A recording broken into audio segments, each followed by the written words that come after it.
But how did workers ever get to be a problem?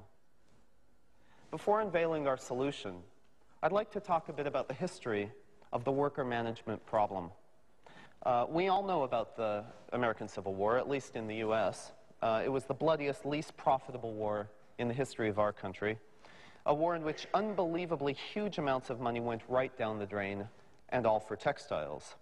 By the 1860s, the South was utterly flush with cash.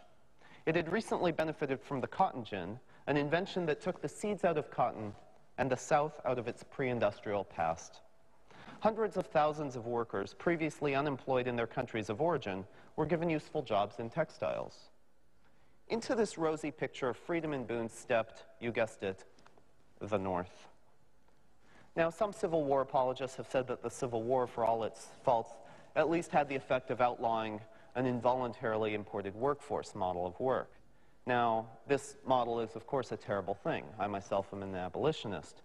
But, in fact, there is no doubt that left to their own devices, markets would have eventually replaced slavery with cleaner sources of labor. To prove my point, please join me on what Albert Einstein used to call a thought experiment. Suppose involuntarily imported labor had never been outlawed, that slaves still existed, and that it were easy to own one. What do you think it would cost today to profitably maintain a slave, say, here in Tampere?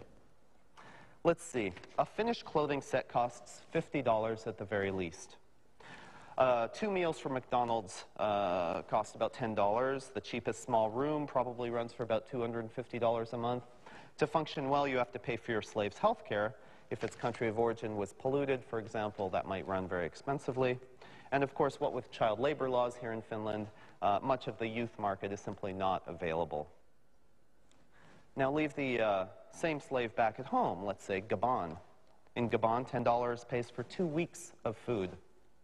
$250 pays for 2 years of housing, not a month at best. $50 pays for a lifetime of budget clothing. And healthcare is, of course, cheaper. On top of it all, youth can be gainfully employed without restriction. The biggest benefit of the remote labor system, though, is to the slave, him or herself, because in Gabon, there is no need for the slave not to be free.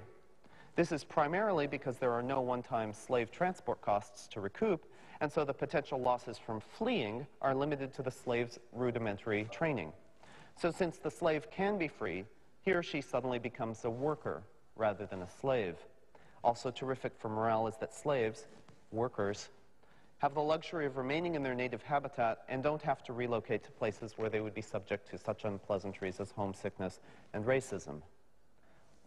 I think it's clear from our little thought experiment that if the North and South had simply let the market sort it out, without protectionist tariffs, they would have quickly given up slavery for something more efficient anyhow. By forcing the issue, the North not only committed a terrible injustice against the freedom of the South, but also deprived slavery of its natural development into remote labor.